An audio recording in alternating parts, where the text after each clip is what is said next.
Hello, everybody. Welcome to this edition of Coffee Time. This is episode number 80. God, I'm close to 100. Hard to believe.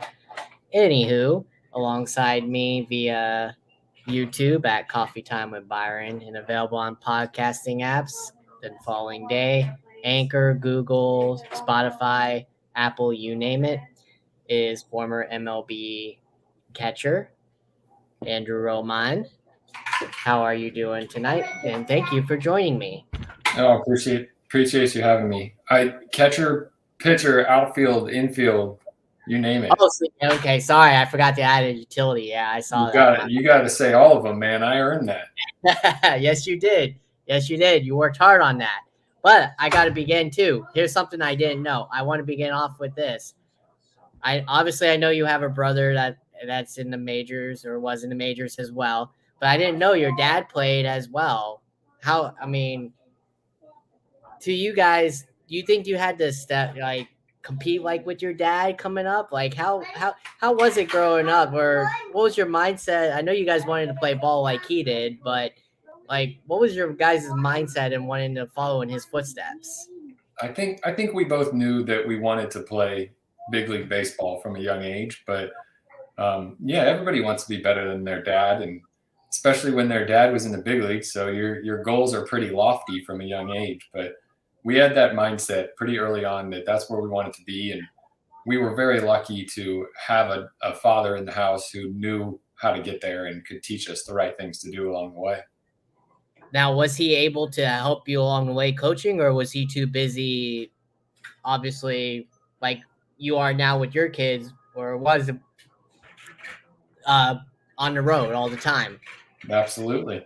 Um, we got to travel a little bit. So I know that when we were in Pawtucket, we lived when in the place that he played AAA baseball. And when we went up to the big leagues, my parents would travel with him. My mom would go and take us along, and we got to be around as much as we could. Obviously, when you go on road trips and stuff, you don't get to be home the whole time, and you can't necessarily take every single trip 14 hours away. So there was time that we weren't home, but luckily most of my young age from about 6 on, he was done and he had retired by then. So I got plenty of coaching from him. He coached me out throughout Little League and summer ball camps, all the things that you get when you're a young kid. So I was pretty fortunate enough for him to be done when I was young and get that coaching aspect of it too. Now it says he played for the Red Sox from 85 to 91. Did you ever, since did play for them, did you and the family get to go up there a lot to see his games up to the fabled Fenway Park?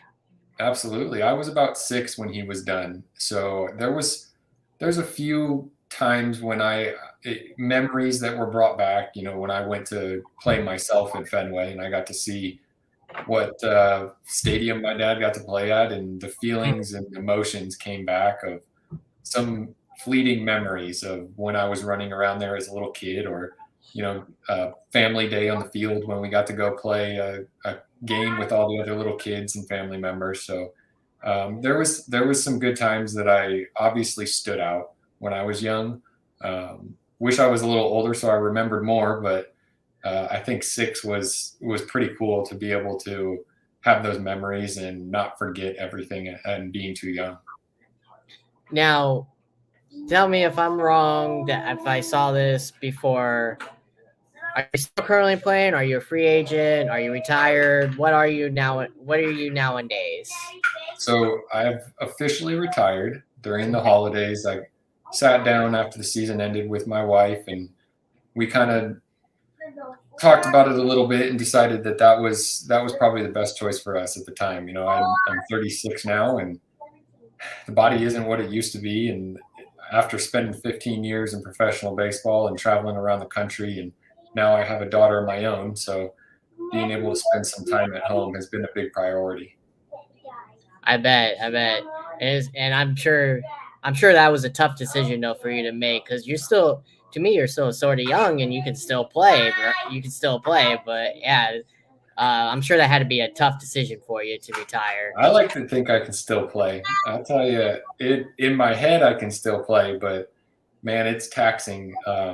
it's not the easiest thing in the world to go out and play at the highest level and every single day with 1 or 2 days off here and there, and travel around the country and not see your family. And I mean, obviously, there's a lot of upsides to it, but there are Right. things there are things that wear on you as you go through your career, and you get as a young, up and coming prospect, you have those feelings and those thoughts of what it would be like to get to the big leagues, and then after you're there and you spend some time, you start to look at other things in life and kind of prioritize things in a different way. And family became a big issue with me, and being able to spend some time around my daughter, who every day that goes by seems to grow so fast. And I feel you on that. I got one myself. I hear them in the background, so those days go quick, man. And they, before you know it, they're walking and talking, and she has her own opinions and thoughts on things, and I Yep. didn't want to miss any of it.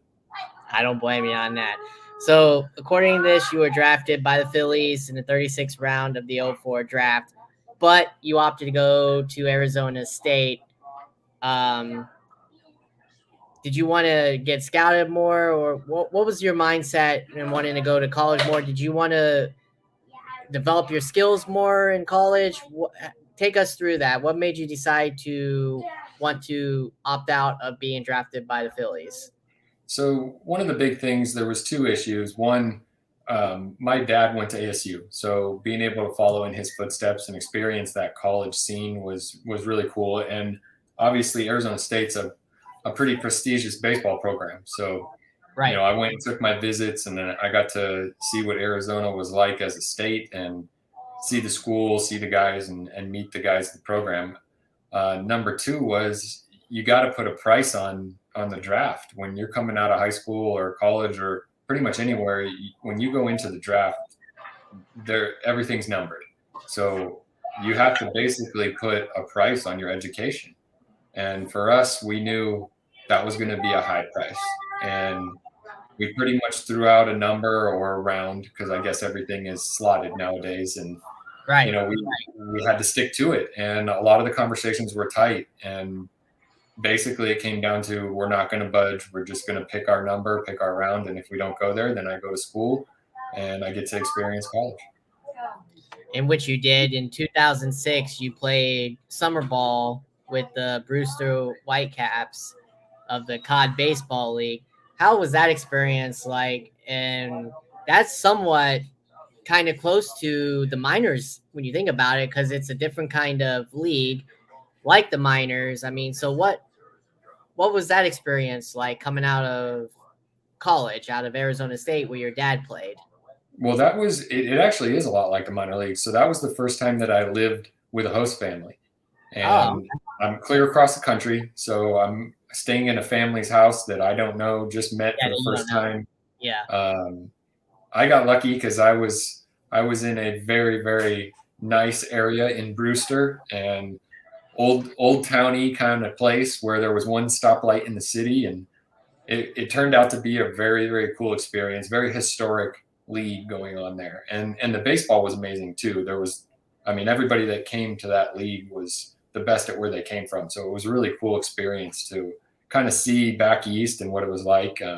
I still talk to my host family, the Riedels. I still talk to them, send pictures back and forth, and it's a little more hometowny feeling when you go out there. That small town feel of, this is our league, this is our baseball, and they stood behind it, and they really kind of take the kids in, who are, I mean, they're away from home. Kids are scared and Yeah. unsure about what's going to happen, and they're playing some really, really difficult baseball out there. So in the end, it turned out to be one of the coolest experiences that I got.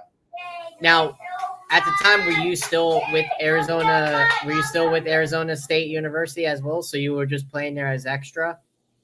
Yeah, so that's just summer ball.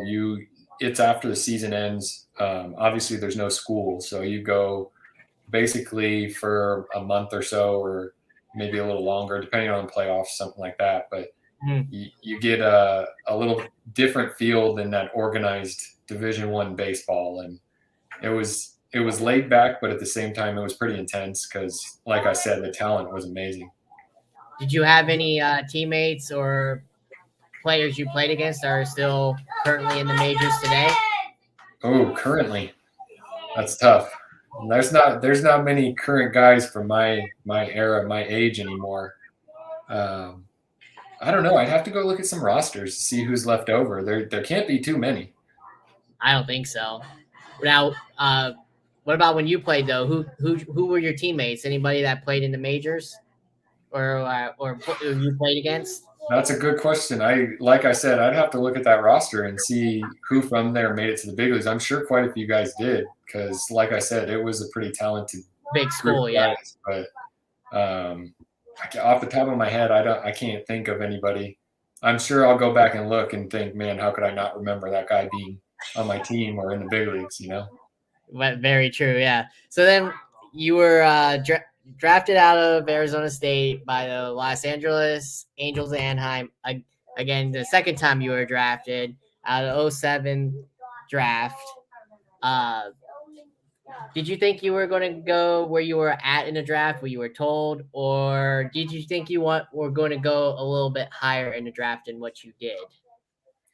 I think so. The conversations are pretty straightforward. There's not much gray area going on there. Usually, you're within a round of what they say you're going to be because there's communication with the teams and they want to know where you're at, if you're going to sign, where you're going to sign, if we offer that. So the conversations were because I still had the ability to go back for my senior year. So a lot of the conversation was, if we take you here, will you sign? Like that kind of an interaction. So I had already put out that I was ready to sign. I'm ready to move on from college and go to pro ball. So I think fourth, fifth round was kind of where we were at in the feelers that we put out. So I had known ahead of time that that's kind of where it was going to be. And your first, I want to say your first year in 2008 with the organization, you led the Midwest League in stolen bases. Did you know that with 62? I did know that. Of course, I knew that. that was a little surprising to myself, but you obviously, obviously, as you move up, the talent gets better and it gets a little harder to steal bases. But right. I was young, man. I had rubber legs. Yeah, well, when you got to the big leagues, yeah, I mean, I don't know how many stolen bases did you end up having with the big leagues?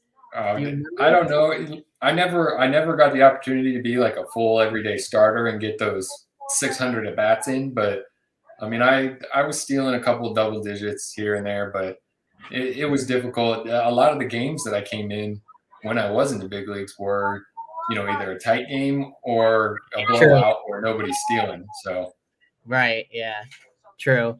So then you were promoted. It looks like in. Wait, no, sorry. Let me rephrase that. In 2010, you were named Texas League All-Star Team. What was that experience like? So I didn't get to play in that All-Star game. I had biceps tendonitis at the time of the All-Star game. Okay. Ouch. Yeah. So I didn't get to play in it. Did you at least get to go? I didn't even go to it. No, because I was I would have liked to. It was a little far, but I was just kind of resting my shoulder and making sure that I was ready to come back from the All-Star break. But that would have been really cool. That was basically the only All-Star team that I had a chance at making, and I didn't even get to go to it. Yeah, how take us through an injury like that, like you said, with your biceps or anything that doesn't require like Tommy John or whatever, or it does require it. How brutal is the therapy to come back from that? Is it like really tough? How is because I never experienced that kind of injury, and I've got bless me. I hope I never do. But how hard is it to come back from an injury that like you've had? Well, that one wasn't terrible. It was more of a overuse type of thing. So basically, it was whatever you can deal with pain wise and rest. Don't throw. So my treatment was not throwing a baseball, but at the height of it, it was difficult to even pick my arm up above my head, let alone throw a baseball. So then on September 24th, you were a September call up. You make your debut that day, do you remember what team you faced that day? And did you get a hit or anything that day? I didn't get a hit that day. Not my debut day. I'm pretty sure we were playing the White Sox. I think I got a hit the second game, but that first day was tough, man. We actually finished the season in Double A, and we were done for a couple weeks, and I went back to Arizona, and then I got called up. So Mhm. I hadn't been playing for a couple of weeks in there, and then they actually called me right before I was supposed to go to Team USA. So I was headed out to Puerto Rico, and they let me know, hey, you're not getting on that plane. You're going to California instead. So I showed up there, had a nice 0 for 4 night, my first night, thinking, oh man, this is gonna be a tough road to finish this season right now. But I squeaked one out. I got that first one out of the way and kind of relaxed a little bit after that. Now take us through that. I didn't know you just said that because I didn't know that. Were you said Team USA? So were you a part of the World Baseball Classic or the No, Olympics? that was before the World Baseball Classic stuff. So I don't even think I'm not sure if they even had it yet back in 2010. I don't remember exactly the dates, but I was scheduled to go to Team USA, so it hadn't started yet with the World Okay, Baseball Classic. This was just gotcha. qualifying rounds, I believe, for Team USA baseball. And at the time, you couldn't have been in the big leagues. Right. So I was set to go there, and then I got called up, so I couldn't go. So I've actually never had the opportunity to play for Team USA because every time that I got the call, I ended up being in the big leagues or called up to the big leagues. So a little Now, bit, a little downfall, but the trade off was good. now, how does that? Tell us how does that happen? How do you get decide? Because there's tons of players out there. Do you have to try out for Team USA? Do you get scouted? How does that process go? Because that's a lot of people want to play for Yeah, your country, play for your own country, and that's a baseball team can only fit like 25 people on it. So especially Team USA. So yeah. whatever it is, I don't know the exact amount nowadays, but I think this past Olympics it was 27. I think I don't know, but how did that work? Like, did you have to try out? Did you have to get scouted, or did your team send you? How'd that process go about for Team USA? Well, first, there wasn't any tryouts that I knew of. Most of the time, they were just scouting you based off of what you were doing throughout the season, watching your games. But that was picked by whatever staff that they had for Team USA.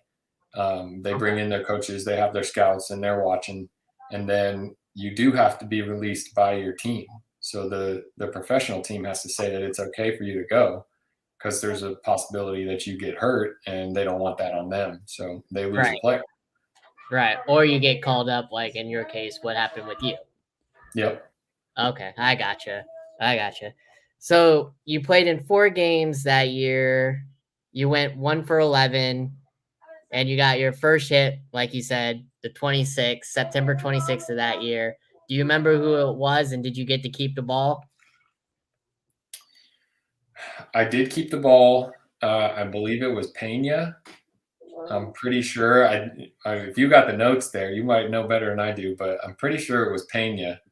Um, Everything looked like it was coming 120 miles an hour because I hadn't played in a couple weeks. But yeah, that was an interesting stint to have to show up and sit around for a couple weeks and then go play your first big league game. So Did your family end up getting to come to your debut?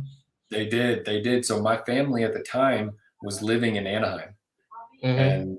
and they drove 30 minutes down the road to come watch us play. So it was really cool. That's awesome. That's Yeah. awesome. That's awesome. So then on, let's see, the next following year, you were called up again on June 12th after an injury to Alberto Callaspo. Wow, I remember him. God, it's been that long since he's played. You only saw 10 games. You went 125 with a stolen base. Um, what was that experience like? Did you know you were going to get called back down after he came back up from an injury, or did you think you had a chance to actually stay on the roster? How does that process work when you know you're an injury call up? usually you have a good idea of what's going to happen when they're coming back. Obviously, those guys, it depends a lot on if they have a contract. And at the time, he had a big league contract. So the likelihood of you staying and him not, that it really doesn't happen. That's kind of Mhm. why you're signing that big league guaranteed contract. Mhm. That security is there that you know you're going to get that opportunity to play once you're back and healthy. So I kind of had an idea that once he was back, I was headed back down. Do you remember your first home run? Of course, I remember my first home run in Detroit off the foul pole. I still There got you it. go. I still got it on my phone for those days when I need to remind myself that I used to be good. You should have been able to keep a part of that foul pole. There you go. You should have I been know, able to. right? I got a little yellow on that baseball, so I got to keep some of it. There you go. Uh, so the following season in 2012, you appeared in 12 games with the Angels. You did a little bit better. You hit 412. Um, and you tallied your first career RBI and stolen base in the majors. How about that? Tell us through Right? that experience.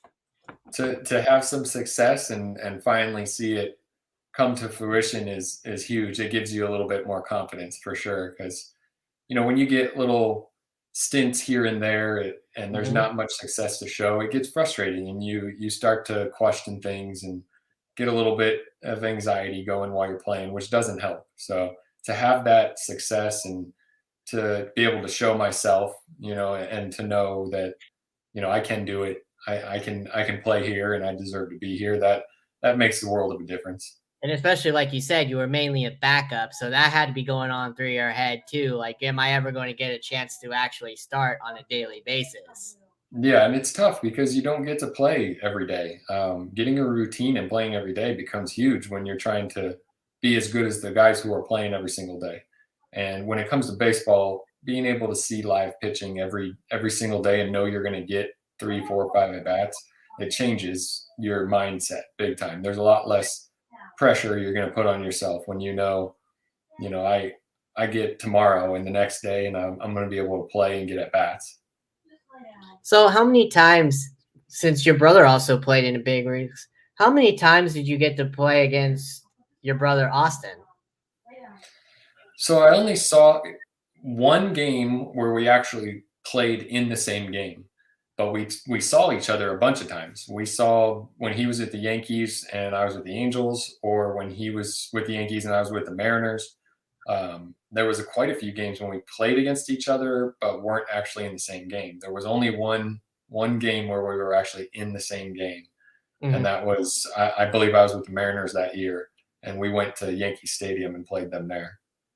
I'm surprised you guys weren't ever teammates because We sometimes. were at the Oh, end, really? just You that were? last year only. Yeah, just the Wow, last year. how did I miss that? I did not know that. We just finished this past season with the Cubs, so we got that one little stint of about a couple weeks of playing together. That's awesome. That's awesome. Yeah, That had to bring you back to your childhood days, huh? right? It was like backyard baseball. We're just playing in the driveway or something. Now is he still where is he at nowadays? Do you know, is he still playing or is he retired like you are? He's trying there. It depends on if they're going to open up those doors and let guys in to play this year. That's true. That's true. So he's a free agent? Yep, free agent just finished with the Cubs, and he's looking to sign and get this season started. Hopefully. Hopefully. I gotta ask you about that, unfortunately. I know you didn't go through a lockout like the earlier players did in '90s, but it's gotta be tough for these players. I mean, I know they want to play, and I know the owners want the money as well. To me, it's 50-50 on the owners make the players the way they are. The players are like that because of the owners. I get it, but it's got to be tough because you want to know if you're going to be playing or not. What are you going to be doing for a whole year if you can't play? I mean, that's what happened with the first one. It lasted until they had to cancel the World Series because they went like what they're doing now with mediation. So it's got to be tough. It really is, and the bigger issue becomes the guys who are getting older and might not be able to play anymore. Right. They lose another year. When you're 34, 35, 36 years old, then you have to sit out a season because there just wasn't an agreement. That really becomes a big issue when every year becomes very, very important when you're getting older. So I think a lot of guys start to see their careers come to an end when all of this lockout pandemic stuff happens. And I think we've seen a lot of that with a bunch of guys retiring, announcing their retirements this past season, and knowing that they don't have the luxury to sit around and just wait and see if baseball happens. You don't know if you're going to be making money this year. A lot of guys aren't making 20 or 30 million dollars. It's a very small percentage of people that make that much money. The rest of us got to go get real jobs and move on with our life and try and pay the bills. And it's tough when you don't know if baseball is going to happen. It's going to be interesting to see what happens with Yachty, don't you think, though? Because he already said this year was going to be his final year. But I wonder how that's going to work now, if he's just going to flat out retire or if he's going to wait another year. Because like you said, it's got to be tough not knowing if you're going to play again after this year, you know? Absolutely. Well, look at it this way. He'll be well rested if he does come back the next season. Exactly. That's very true. I didn't think of it as that. Very true. So let's go on to your next team. They're Tigers. I think your brother played for them at one point in time, didn't he? Yeah, he played a year after I did. Okay, so there we go. Yeah, I thought so. So you were traded March 21st of 2014 for left-handed pitcher Jose Alvarez. What do you remember about that trade? And what was your mindset? How's your mindset when you get traded? Are you happy when you get traded that you think, oh yeah, the team finally, thinks of me or whatever, or what goes on in your mindset when you get traded? Well, for me, that trade happened with about 4 or 5 days left in spring training. So it was an odd timing. Iglesias had got hurt and they needed a shortstop. So I ended up coming into a very unique situation, didn't really know the team or the coaches or anybody there. But where I was going and where I was going from, it was a definite positive for my career because I was at the time stuck behind an all-star in Eric Ibar. So for me to be able to go somewhere and get to play some baseball, I think that's kind of what formed my career. Otherwise, if I didn't get that opportunity, I don't know where my career would have headed. I could have been stuck over there and never really got an opportunity. Right. Exactly. And it's you had a better career because I honestly don't even know who this Jose Alvarez is. So you should. You should though. He is a great pitcher, man. He went on to do some good stuff, and I don't think I'm trying to remember if I got to face him at any point, but I know we saw each other at some point, cross paths, and kind of shook hands. And, by the way, now remember when I said about your home run? I finally see it now. On May 23rd of that year, you got your first career home run against the Texas Rangers. That's right. It was towards the end of it. Yeah. Yep. I can't remember who it was. Baker. I'm trying to remember. I think it was Baker. I was hitting left-handed, pulled an outside pitch, which I shouldn't have done, but pulled an outside pitch and hit it off the right field foul pole. Was it at Comerica was it at Ranger Stadium? Yeah, it was at Comerica. Oh man, that feels tough to hit, especially I think around that time though the fences weren't in like they are now. Because remember they moved the fences originally when that field first opened. I don't know if it was when you were there or not. They had the bullpens. They had the bullpens in the back or on the side, and then when nobody was hitting the ball out of the ballpark, they decided to move the fences where the bullpens are now. So yeah, they were in when I was there. They were in. Okay, they were in left field, left center. Okay, but that's a huge field, man. It is, especially center field. Yeah, straight away. I've hit a couple balls there that fence is 420, and I'm hitting a ball 410 feet, and it's not going out. And I'm thinking that's all I got. Like, there's no way that this ball should be inside the stadium right now. That should be a home run. Yeah. So now tell me about this because it's very rare this happens too. August 22nd of that year, you make your first pitching appearance. What do you remember about that pitching experience in a 20-6 loss to the Twins? Yeah, I remember giving up a home run. I remember I think I hit a guy. I did everything you could do. I got a couple guys out and gave up a run here and there, and it was cool. That my heart was racing. I'll tell you I that bet. it was I bet. exciting experience. But I got a strikeout at some point, so There you go. it was eventful. Yeah, because it's very rare that you ever get a pitcher. I mean, no, yeah, it's very rarely that you ever get a position player to pitch. Only in blowout games like that, and you gotta be like you said, your mindset when you get that call up, like because you haven't pitched probably since your little league days, right? High school was the last time I Okay, pitched. high No, school. There. Okay, so I was close. So there you go. Just and to think, how does that? Who tells you? Does the manager tell you get to go in? Who asks you? Do you? How did that go? How did that go about? Did you want to pitch? it's kind of discussed beforehand who the guy's going to be, and obviously on that team, the entire lineup was superstars getting paid millions of dollars, so it's not going to be Right. any of them. Did you want to pitch though? Yeah, yeah, of course. I told him I wanted to. Okay, there you go. So that works out. That works out. And plus, like you said, it was memorable. You got a strikeout and you gave up a home run.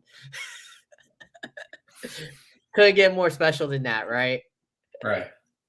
Oh, yep, right here it says you allowed three runs on 4 hits and back-to-back home runs. Yep.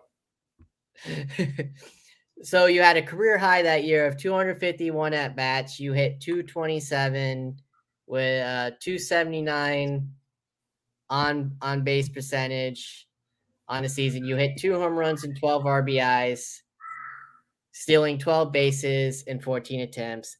To me, that was a successful year for you. What do you think? Would you think that was one of your better years? It was pretty decent. Yeah, that was what year was that? 14?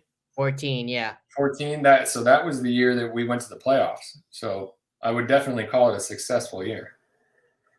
Now, since you said you just made the playoff when you made the playoffs that year, what do you think went on in that? What do you think went wrong in that year that you guys didn't go far as you guys wanted to? Because all the ultimate goal is to win the World Series. That's for every player.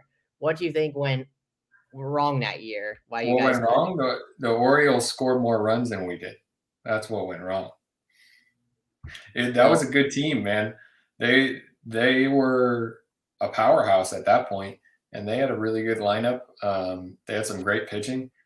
That was I think it was a 3 game series, and we were done. That was a tough team to play. All the games were close games, but that was a tough team. That was right at the end of them being really really good. I didn't think they had pitching though that year though. I thought the Orioles. Go back and look, man. Go back and look at the roster. They had some Got to. arms. I got to because I can't remember. I can remember the hitters they had. They had a star-studded lineup before they all traded him away. I know that, but pitching wise, I got to go. Thank you. I got to go back on that. So the following year, April 29th, 2015, you start off the season, went 4 for 4 in a game against the Twins. It was your first 4-hit game. What do you remember about that? 4 for 4, man. You're testing my memory now. Where were we? Were we at home? I can't even remember. Uh yeah, you were at home against the Twins. A lot of these things are against the Twins. Yeah, I know, right? Tell me Play about the it. Twins. Play the Twins too much. You must have liked the Twins. What can I say? I think I had some good numbers against them. Yeah, that's a that's a good team to start off your 4 for 4, right? Your first 4-hit game ever in the big leagues. Absolutely, it's a good way. That'll make you feel good when you start the season.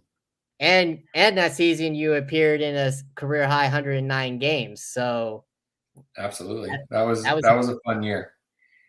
you you managed not to get hurt too. That's a good thing. That's always a plus. That's the main goal, right? Just Yeah. stick around. So where did you play all throughout that year? Were you a bench player? Did you get to start? What like how'd that year go about for you? That year was pretty similar to the utility role years that I had, where I was starting to play some outfield, a little bit of first and third, some infield. But at that point, I think Iglesias was back, so I wasn't playing as much shortstop anymore. Yeah, I can see that. Yeah, because you finished off the year, had basically most of your appearance were late inning defensive replacement, like you said, for Jose Iglesias. You batted 255, 2 home runs, 15 RBIs, and had 10 stolen bases. So that's another successful year. That's better than your 14 year. Right? That was I should have got paid millions of dollars after that, right? You should have, yeah. Instead of this arbitration the following year, yeah, you should have got paid. That's right. Because the following year you sign a 1 year $900,000 contract with them just to stay with the team. That's right. Yeah, they offered me a contract to come back, and obviously got to come back to a playoff competing team, and I loved it in Detroit, so that was an easy decision. Now, for me, I know I've heard of it before. I just don't know the gist of it. What is arbitration, and what does that kind of scare you as a player because you don't know if you're going to play again? What is arbitration? I don't understand. I mean, I've heard of it because of sports, but I just don't understand it. What is arbitration So, exactly? so to break it down, basically, you come in with a number, you and your agent, you come in with a number that you think you're worth for the next year. And then the team comes in with their number. And if you guys can't agree that we want to pick one or somewhere in the middle, then you'll go to an arbitration case where a number of arbitrators will decide what you're worth. So I never had that happen to me. We always avoided arbitration by agreeing to a contract. But there's a lot of guys that can't come to an agreement, and they end up going to arbitration case, and that number gets decided by the arbitrators. So, okay, well, since you avoided that, thank God, you didn't have to go through that pain. That year, you pitched again in the ninth inning of a 16-5 blowout against the Royals. Oh, really? The Royals? Hey, that was when the Royals had their run, though. They were. Okay, that's true. Was it 16 that they won? It was 15, 16, or 17. It was one of somewhere in them. there. Yeah. It was one of those years that they won the World Series, but they had a really, really good team. And you got to pitch again. Not too often. I pitched a bunch, man. There was a handful of times when we're trying to save the arms of the bullpen, so I would come in and throw an inning here or there. You weren't charged to run at least. That's much better. I learned. Yeah, you gotta keep it down. Yeah, that's much better than your first appearance, right? You should have got paid to be a pitcher. For sure. So following the demotion to Anthony Gose and an injury to Cameron Maybin, you began playing center field for the first time in your career. Ooh, that's tough. You got to man the outfield. What was your mindset going in knowing that you were going to be center fielder for the first time, where you have to man the outfield? Yeah. My dad was an outfielder, so that was kind of the first position that I had learned when I was younger. So it wasn't totally foreign to me, and I had done a bunch of work, going into that season, knowing that was a possibility. They had discussed that with me, so it wasn't too crazy, but it was something. It was something that you kind of just do some pre-planning for it and make sure that you're ready for when it comes about. And again, you made 13 starts. You appeared in 22 total games at the position. You hit 236, 304 with 304 on base with 2 home runs and 15 RBIs. Another productive season, I'd say. And you went a perfect 8 for 8 in stolen bases. What do you remember about that year, mainly, besides getting to pitch again and playing center field? Yeah. Well, I learned how to steal and not get thrown out. Looks like. Yeah. You use your legs. I mean, you use who would have thought you had that sort of speed, right? I mean, come on. Even you said it yourself. You played 8 different positions during the season. That season, that's not too many players. I mean, you were the true definition of utility role right there. Your true Yeah. definition. Uh, so I got to ask you on that too. Uh, how hard is it to play that kind of role? I mean, most players only play one position. How hard is it to play every position like you did? No, it's a lot of work because you gotta be prepared to go into anywhere. Obviously, anything can happen to anybody. So there's a lot of work pregame, making sure that you're covering every position and getting the amount of practice in that you need at each one of those. Tell me about this award that you got from Detroit Baseball Society. What is that award based on? So the 10th man award, they gave out to certain guys throughout each season that portrayed something that they felt worthy of giving out an award to somebody who's not necessarily a starter or an everyday player and provided a little more than the usual to the team. So I was So thankful it's enough that they looked at me in that light, and I got to share that award with guys like Don Kelly, who are legends in Detroit. so it's different from the actual MLB awards that they hand out like every year. It's just basically Correct. That was more of a Detroit, Michigan type of an award. gotcha, gotcha. Were you ever up for an MLB award at all for anything? If you remember at all. I don't know. I don't know if I was even if I had enough at bats for that to happen. So now I gotta ask you your rookie year. Back to your rookie year. I ask I ask all the players I've had this. I know baseball has a tradition of what the veterans do to their rookies. What did they do to you your rookie year? Did they have you dress up as anything? What crazy things did they have you do your rookie year? Yeah, I dressed up. I dressed up as Tinkerbell on a bus ride and a flight out to Texas to end the season. Yeah. Is that what they did to all your rookies? Oh, we all had different costumes. That's Oh it was boy. a great flight, I'll tell you that. I bet. So your is there one moment in your career that you would say was I've besides your first home run and your last game and your debut, is there a moment that you would pinpoint that was you're welcome to the big league moment that you actually felt like you actually made it to the big leagues? I don't know. We had some pretty good years in Anaheim before I left there, and being part of the Angels organization in general, just playing in front of my hometown and getting to kind of prove yourself in front of your family and friends day in and day out. I don't know if there was a specific moment, but just being able to show up every day and put on a major league uniform was pretty special. By the way, we mentioned it earlier. You dominated Twins. Here's another moment. Let's see if you remember this. You hit your first career grand slam April 12th. You remember the year?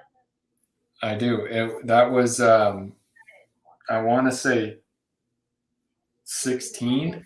Was it Close. 16 or no? Was it Close. 17? 17. Yep. When you Yeah, avoided that was observation again. another Twins highlight. That's Yep. interesting. Yep. You dominated the Twins. You said it yourself. That was one of the weird oddities of your career. You dominated the Twins. Those are your words, not mine. I just put up a couple of good things against them. That's all.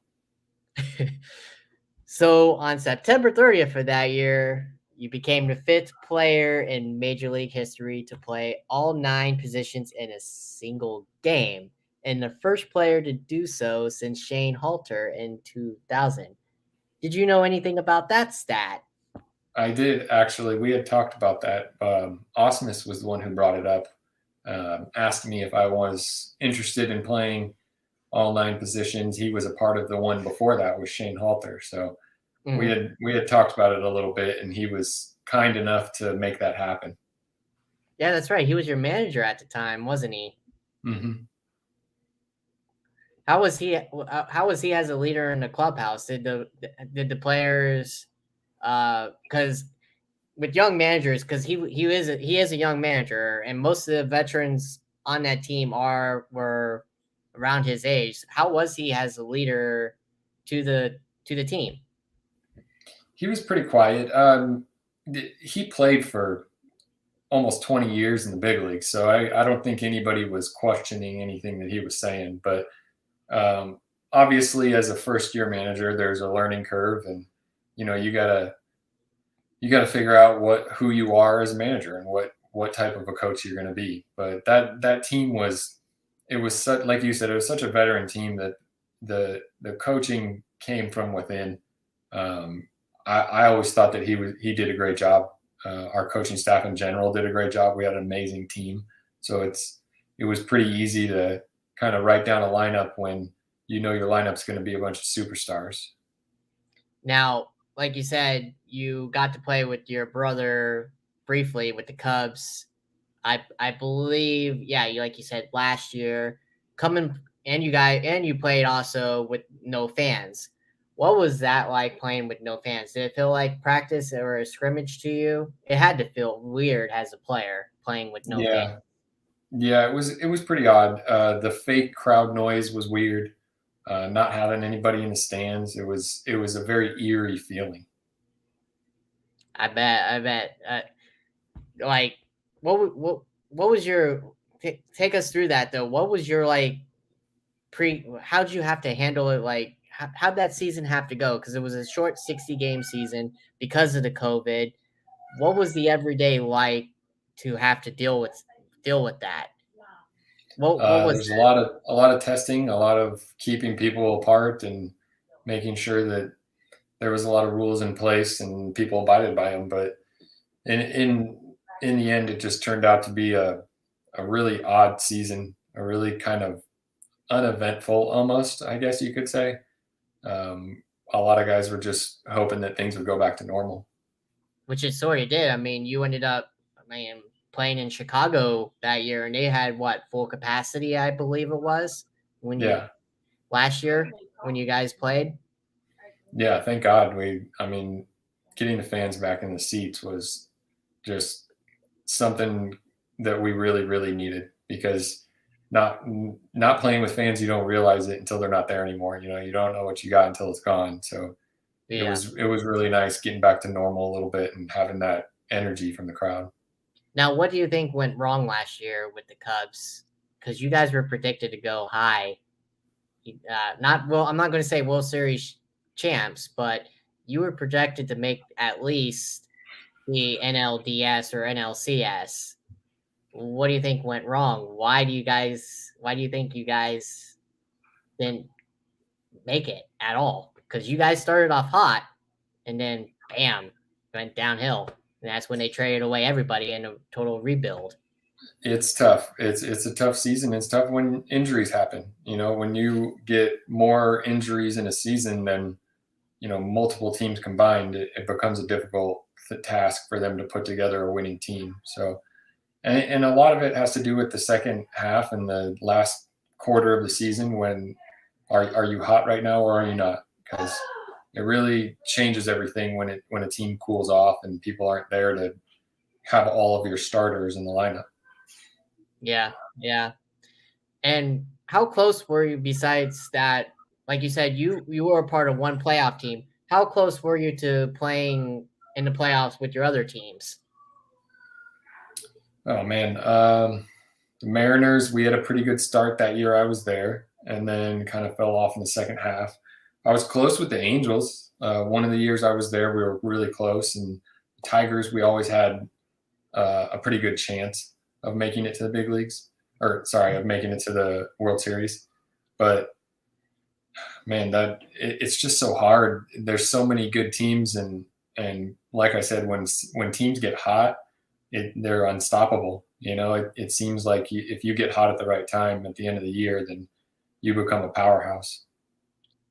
Now, I know at one point in time a player has this where the team does it at every stadium. Did you get your own bobblehead? Um, the team never gave me a bobblehead, but I had a friend who, or I guess a fan who who made me one and was nice enough to send it over. But I never got a Never, stadium bobblehead. never had that opportunity. They never No, had that. I wish I did. I got my bobbleheads up I see there. that. That's why I asked. I see you got your Yeah, little I collection got over my. Hold on, I'll go grab mine. there. Yeah, I see you got all your little collection over there. Yeah, I got a good collection of some Tigers bobbleheads, but I got this one was from when I played all 9 positions and kind of saluted to the crowd there. And There you go. There's that. There's one. There's yeah, one. they got the newspaper article on the stand here. So that was a really cool gift that I got. And that was the one that you said was handmade by the fan, right? That's right. Yeah. So not you didn't have. Unfortunately, like you said, you weren't a part of the stadium, but hey, at least you had a good fan that was able to that made you one. So It almost means more when people care enough to go out and do it, and it's not a promotional, but something from the fans who really cared. right. So now that you're retired, newly retired, and I know obviously, like you said, you want to spend time with family. Is there a certain time that you think you or would possibly ever want to get back into the game, like coaching or scouting or announcing? Is there a I point thought where I you thought would? about it. Yeah, I talked to a few teams and it came up. And I at this point right now in my life, I like I said, I talked to my wife and we just decided right now was a good time for us to kind of experience some family time and being at home, maybe working from home instead for a bit, and then maybe get back into baseball at a later date. Like I said, my daughter's 2.5 years old now, and I'm trying to soak up every minute I can with her. I feel you on that. So now I got to ask you, um, the Braves from last year, they did good. They won the World Series. They came back. They were like the Nationals in 19, where they started off, horribly and they ended up hot. So is that what the true definition of the playoffs is whoever comes in hot will win it will win the World Series, and whoever comes in not hot will get eliminated. Is that kind of like true in a way after looking the last couple years of the World Series? I think there's some truth to it. Obviously, there's no rhyme or reason. Otherwise, everybody would do whatever little routine that got them to win a World Series. But there's no way to determine what's going to happen. There's so many different ways to win a World Series that so many different types of teams can do. And I think everybody's still trying to find that secret concoction. Now, what do you think the Padres had it down here, which is my team? What do you think they can do to get past the Dodgers? I don't know, man. Everybody's trying to get past the Dodgers at some point, right? That's tough. I thought they had a good team. I thought the Padres had a good team this past season, the one before, and it takes a lot. It takes a good group of veterans, and then it also takes some younger guys, and then people coming up. Like I said, people are going to get hurt, and you need depth. Very true. So a couple more questions before I let you go. Uh, Along the way in your major league career and minors coming up, did you have any mentors that taught you along the way? And before you retired, did you mentor anybody? Oh, that's a big question. Um, I had some great coaches in the minor leagues. One of my favorite coaches was Rob Piccolo, who was our infield coach with the Mhm. Angels, and he ended up being, I believe, a bench coach at one point, and that guy was incremental in my development as a infielder coming up through the Angel system, teaching me how to practice the right way and how to put the work in that I needed to do to get to the big leagues. And what about the second part was, did you mentor anybody at the end of your Mentor? career? Yeah. Um, I don't know. I guess the last 2-3 years of up and down in the minor leagues, you could say all the young minor league guys that I was around I tried to pass on whatever I could, man. That was my way of trying to do what I could for the next generation, because I was lucky enough to get that from some of the guys that I was around. I got to play with guys like Torrey Hunter, Ian Kinsler, guys that were perennial all-stars and had all the knowledge in the world, and they took the time to pass it along. So that's just kind of what you do in the brotherhood of baseball. You give to the next generation and pass on whatever you can. Now, last question is two part. If you were a coach, I'm not saying now, obviously not now, you're not, but if you were a coach, what would you say to the kids that want to play ball today? And the second part is define your career in one word. If I could talk to the kids right now and tell them what I believe, I would say that they need to put in more work than they think they need to put in. I think a lot of the generation coming up nowadays, and they probably hear it a lot and look at guys and tell them, whatever old guy, you don't know what you're talking about. But I think kids need to put the work in, man. There's really no shortcut to getting there. You have to work hard, and there's no secret to it. It's just doing the right thing over and over and over and practicing it every single day, over and over and over. Because if you're not doing it, somebody else is. There's people out there who will give a limb just to have the opportunity to get there. And if you're not willing to sacrifice it, if you don't want it so bad that you'll wake up and practice at 3 a.m, then I don't know how far you're going to make it. It's a dog eat dog world out there in baseball at that level. That's something else. So describe my career in one word. Yep. I guess is fairy tale one word?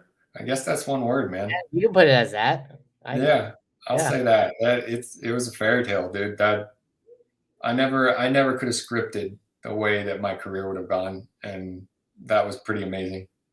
I don't blame you.